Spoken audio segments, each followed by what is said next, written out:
Başka çıkpay koydum. Emnege? Sizler ayttыңыздар, uақыт бер ағаларға деп. Бердік. Не oldu натыйжада? Өлкө жоголуп баратат. Эл жоголуп баратат.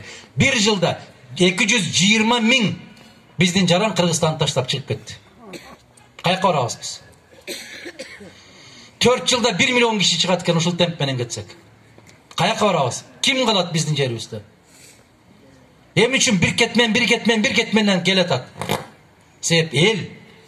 А ошол эле учурда биздин Кыргызстанга 224 000 Өзбекстандын жараны туруктуу жашоого көчүп өттү. Бул менин эсебим эмес. Узстатком, Өзбекстан статистикалык комитети, мамлекеттик комитети. Аларды билесиңер, бизден айырмаланып, бир тоогу чыкса дагы эсепке алат. Мына өлкөбүздүн келечеги.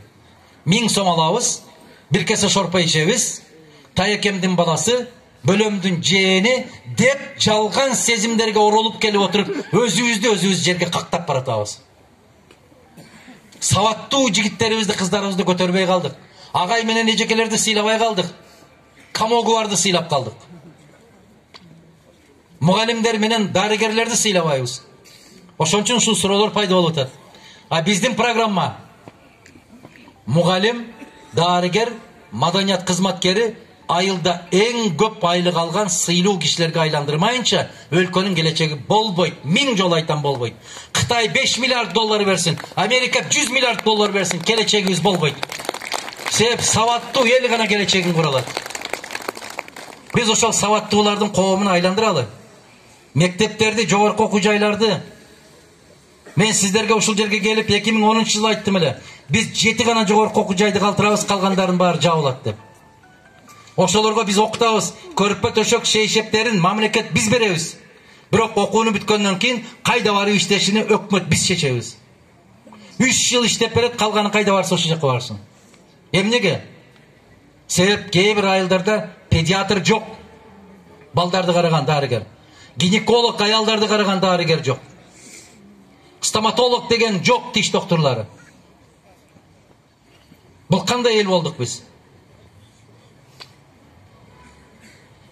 Көбүнө түшүнбөйт. Бул башка заманда айтып атат дегендей сыяктанар. Бирок мен жараткандан тилегеним ошол. Ушул нерселерди түшүнгөн, башкадан кем болбогон, башка менен тең сүйлөшкөн, эки барак кагазы жок сүйлөй алган, дүйнөлүк саясатты өздөштүргөн, дүйнөлүк глобализация кайда баратканын түшүнгөн бир эр азаматты колдоп алгыла чайланайындар. Биз бүтүн Кыргызстанды шайла деп эч жерде айткан жокпуз. Кайдыгер болуп үйдө жатпачы, каалаган партияңды шайла, бирок кайдыгер болбочу деп айтып атабыз. Келечегиңе өзүң ээ болчу деп айтып атабыз. Эгерде партия тандасаңыздар, 21 партия бар атат. Каалаганыңыздар бар. Агы бар, көгү бар, күрөңү бар. Баары бар. Карасы дагы бар, жашылы дагы бар. Тек кана тандайлы чайланайындар. Кандай дейсиздер?